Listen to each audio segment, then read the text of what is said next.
আমার আইনজীবী জনাব মুজাহিদুল ইসলাম শাহীন উনি বললেন আইনের দিকটা।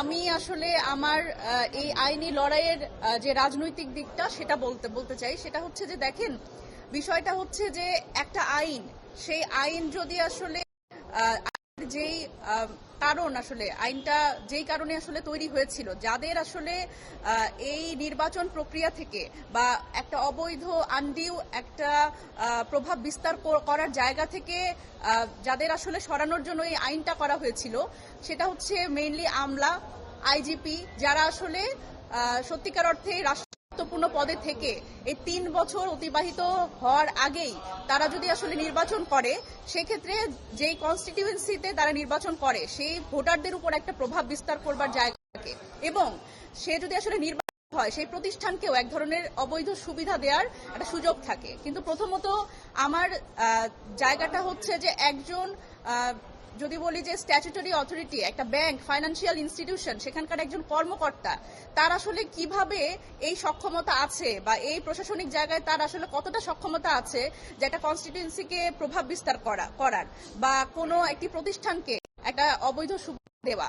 সুতরাং এবং এখানে সংরক্ষিত নারী আসনের ক্ষেত্রে এটি আরো অসম্ভব, কারণ এখানে সংরক্ষিত নারী আসনের যারা প্রার্থীরা থাকে তাদের কোনো কনস্টিটিউয়েন্সি থাকে না, আপনারা জানেন, এবং তাদের যারা ভোটার তারা হচ্ছে ৩০০ আসনের যারা সাংসদ তারা।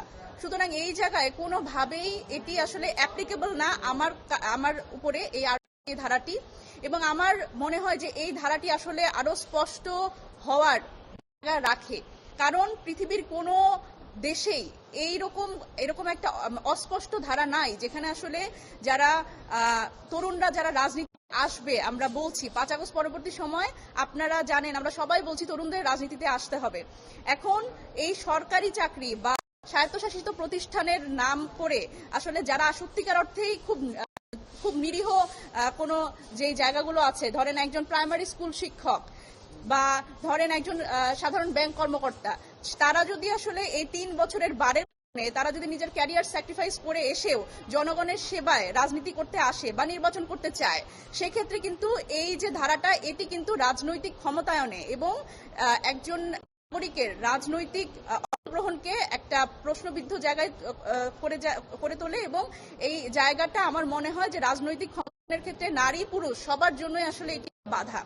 এবং দেখেন, আমি যদি বলি যে এই ফাইন্যান্সিয়াল ইনস্টিটিউশন এটা যদি বাংলাদেশ কৃষি ব্যাংক না হয়ে অন্য যে কোনো বেসরকারি ব্যাংক হতো, সেখানে কিন্তু তার কোনো এই বারটা নাই। সুতরাং অথচ আমাদের কিন্তু জব ডেসক্রিপশন আমরা কাজ একই করি। সুতরাং এটি একটা নাগরিকের অধিকার ক্ষুণ্ণ হচ্ছে আমি মনে করি, এবং রাজনৈতিক ক্ষমতায়নের ক্ষেত্রে এবং সংসদে প্রতিনিধিত্ব করবার ক্ষেত্রে বিশেষ করে নারীদের এটি একটা খুব বাধা। আর আমরা বলছি যে শিক্ষিত মানুষ রাজনীতিতে আসতে হবে। শিক্ষিত মানুষ রাজনীতিতে না আসলে রাজনীতির যে বস্তাপচা রাজনীতির চেহারা এটা পরিবর্তন হবে না। তাহলে শিক্ষিত মানুষ যদি নিজের ক্যারিয়ার স্যাক্রিফাইস করে এই রাজনীতিতে আসতে, সেক্ষেত্রে তাকে যদি এই ধরনের কালো আইন দিয়ে বাধা তৈরি করে রাখা হয়, সেটা কিন্তু আমাদের এই নতুন যে বাংলাদেশের কথা আমরা বলছি, রাজনৈতিক সংস্কৃতির যে পরিবর্তনের কথা বলছি, সেখানে একটা বড় প্রশ্ন জায়গা যে আমরা সেটা কিভাবে বাস্তবায়ন করতে পারবো। একজন রাজনীতিবিদ হিসেবে, একজন তরুণ রাজনীতিবিদ হিসেবে আমার চাওয়া হচ্ছে যে আইনের যে অসঙ্গতি সেটি পরিষ্কার হোক, সেটি স্পষ্ট হোক। আমি হাইকোর্টের প্রতি এই আবেদনই আমার আইনজীবীর পক্ষ থেকে জানাবো যে এই আইনের ধারাটি স্পষ্ট হওয়া দরকার। এখানে লড়াইটা শুধুমাত্র আমার একলার না।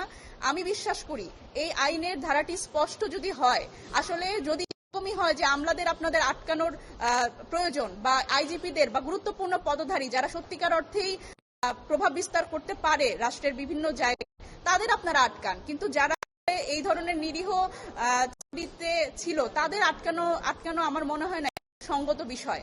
সুতরাং আমার আইনের ধারাটি আসলে আমি আশা করি স্পষ্ট হবে, এবং হাইকোর্টের আজকের যে রুল, এই রুলের মাধ্যমে আমরা সেই আইনি লড়াইটি চালিয়ে যেতে পারবো।